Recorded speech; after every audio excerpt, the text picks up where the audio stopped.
நாளைக்கு என் பொண்ணுக்கு நான் பார்த்து செலக்ட் பண்ண மாப்பிள்ள மருதுவோட தான் கல்யாணம் நடக்க போகுது. அத நீ பக்கத்துல இருந்து பார்க்க வேண்டாம்?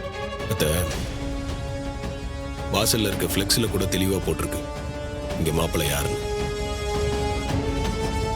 நீங்க ரொம்ப ஆசைப்பட்டு செலவு பண்ணி இந்த கல்யாண ஏற்பாடுலாம் பண்ணிருக்கீங்க. ஆனா சரி, அதை விடுங்க. நாளை காலையில என்ன நடக்க போகுதுன்னு நீங்களே பொறுமையா வெயிட் பண்ணி பாருங்க. என் பொண்ண மண்டபம் வரைக்கும் கூட்டிட்டு வர தெரிஞ்ச எனக்கு மணமேடைக்கு கூட்டிட்டு வரதுக்கு தெரியாதா? இங்க என்ன மீறி எதுவும் நடக்காது.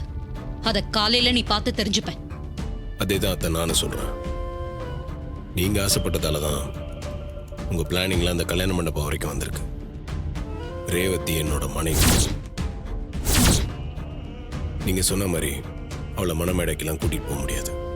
அப்படியே நீங்க கூட்டிட்டு போனாலும் அவ கழுத்துல நான் தான் தாலி கட்டுவேன்.